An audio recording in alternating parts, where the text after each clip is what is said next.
Okay, prior to the movie, gua gak tahu apa-apa. Gua cuman tahunya tuh cuman apa sih namanya that teaser waktu awal nonton Satu Kata Tujuh Gerakan and probably Yanni Lawrence dan still dari Imaginary tambah juga sama Milas Production. So next tiga.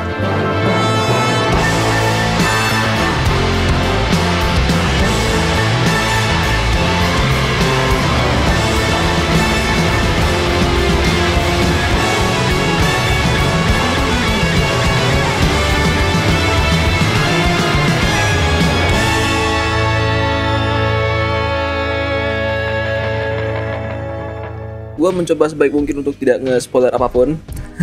But my god, this movie is so fucking dope. Like oh my god, Chef Kiss right there. Let's address the elephant in the room. All aspect in this movie is fucking good. Gue gak bisa ngejelasin secara pasti kayak gimana-gimananya, but sesuatu yang gue nonton waktu gue zaman-zamannya berkembang. Ini film yang bakal gue nonton waktu gue zaman puber mungkin perhaps. But the baseline is simple. It's about love. Kalau misalkan lu percaya orang itu bisa berubah, berubahnya tuh harus dari dalam, men. Lu gak bisa nge-push orang untuk berubah. Oke, mungkin lu bisa bantu dia berubah, tapi untuk berubah secara total, but even like a little imperfection, like lu harus biarin orang itu berkembang dengan sendirinya. Any other imperfections yang mungkin akan terjadi, just enjoy it. Just enjoy it, even if it's your last time.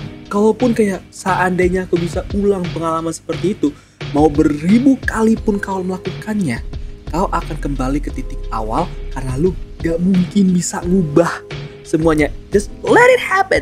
Just let it happen. Don't force everything or not you will kill yourself in the process.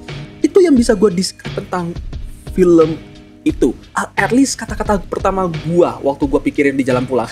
Dan ya all aspek udah lah pakai nanya ya. Pakai Yanni Lawrence, pakai nanya udah. Angkat tangan gua. That's the best shit I've seen this year. Like oh bro, drop the first banger, Satu Kakak Tujuh Ponakan, and then this. Yang menurut gua gak nyesel ke bioskop hari ini. Dan ini awalnya tuh kira tuh yang bakal jadi main fokusnya itu si Jonathan ya. Dari awal sampai akhir, at least as far as I know. Dan ketika aku lihat beberapa klip di trailernya itu kayak kupikir tuh Sheila Daranya yang kayak nyamperin Dion Wiyoko ketika dia udah mati, dia bakal datang lagi sampai dia kesel, sampai si Dion Wiyokonya kesel. Gue pikir tuh seperti itu, but no. Ketika Sheila Daranya udah mulai pingsan, habis itu mulai lagi time loopnya. Fokusnya berubah dari Dion Wiyoko ke Sheila Dara, dan the majority of the film is focused on Sheila Dara's character. Ini bukan false belief atau apa, tapi kayak transisi oke lah, emang 3 segmennya oke lah difokus sama masing-masing. But Sheila Dara takes the spot, dan ku pikir tuh kayak oke. Time loop shenanigans, what could go wrong? I was wrong. Gue beneran gak expect sampai dunianya gara-gara si Sheila Daranya time loop terus mulai kesel sama dia, walaupun dia udah kayak ganti rute, udah mencoba segala macam. Ketika objektifnya yang dia pikir bakal nyampe, dunia mulai marah ke dia. And my god, gue yakin betul kalau Yanni Lawrence, if you're watching this, I have one question for you. Do you play Life is Strange? Because I can feel the similarities right here. Seolah-olah si Sheila Daranya ini tuh butterfly effect-nya. Aku pikir tuh bakal ada time machine atau apa karena ini ngelup terus. You gotta watch it. I don't wanna spoil it.